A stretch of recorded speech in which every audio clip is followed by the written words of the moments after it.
एहसानुल हक मलिक सम्मान न्यूज़ से हमारे सहयोगी शिव नारायण कुशवाहा जी। आज मैं जनपद बाराबंकी में एक किसान के साथ हूँ जिनका नाम है रामेश्वर प्रसाद वर्मा जी। वर्मा जी, सरकार ने अपने मैनिफेस्टो में, भाजपा सरकार ने ये वादा किया था हम किसानों की आय दुगनी करेंगे। किसानों की आय दुगनी कितनी हुई है, क्या आप किसान होने के नाते बताएंगे? हेलो। बोलिए बोलिए बोलिए। देखिए, किसान के आय दुगनी करने के लिए भाजपा ने वादा लिया था और इतनी दुगनी कर दी है कि लोग आत्महत्या कर रहे हैं। गेहूं पैदा हुआ है, 1 बीघे में लागत आती है, उस हिसाब से अगर हम जोड़ते हैं तो गेहूं की कीमत आती है 16 रुपये। लेकिन जब उसको बाजार में बेचने जाते हैं तो उसकी कीमत आती है 10 रुपये से और 8 रुपये के बीच में लिया जाता है। और जब मंडियों में जहाँ समर्थन मूल्य होता है वहाँ दलालों का केवल गेहूं खरीदा जाता है। तो भाजपा सरकार ये बतावे कि हिंदुस्तान के अंदर किसानों की आय दुगनी की है कि आधी की है, कि ज़मीन बेचने के लिए तीनों कानून लेके आइए।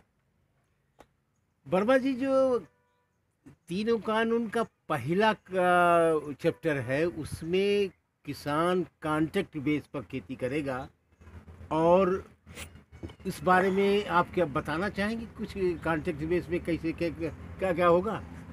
ये तो साफ क्लियर है। भाजपा के वसूलों से, कानून से रोज अखबार पढ़ने से बिल्कुल क्लियर पता चलता है कि ये लोग कैसे इसका उपयोग कर रहे हैं। कॉन्ट्रैक्ट बेस का मतलब है कि ज़मीन किसान की रहेगी, लेकिन उसका कौन सी फसल बोना है, क्या बोना है, रेट क्या होगा, इस बारे में बताएंगे आप? देखिए, कॉन्ट्रैक्ट का मतलब ये होता है कि हम लोग गांव के अंदर अधिया पर या तिहाई पर या कॉन्ट्रैक्ट पर खेत देते थे। इस कॉन्ट्रैक्टों को लोग हमारे यहाँ जैसे केला वाले हैं या अन्य लोग कॉन्ट्रैक्ट पर केला की खेती लेते हैं। इसको देख करके भाजपा ने सोचा अगर सरकार कॉन्ट्रैक्ट में विदेशों में बेच दे तो इससे अच्छा कौन हो। नहीं, कॉन्ट्रैक्ट बेस में वर्मा जी है कि आपकी ज़मीन पर पूंजीपति तय करेगा आपको क्या बोना है, और अगर आपकी फसल खराब होती है तो उसके जिम्मेदार आप होंगे वो, और उसका क्लेम भी आप एसडीएम से ऊपर नहीं कर पाएंगे। तो ऐसी सिचुएशन में किसान क्या करेगा? ऐसी सिचुएशन जब विदेश वालों के हाथ में खेती चली जाएगी तो बीमा झूठ मूठ को बताते हैं कि बीमा होगा, लेकिन जब कॉन्ट्रैक्ट में खेती चली जाती है तो किसान का अधिकार जमीन पे कहाँ रह जाएगा।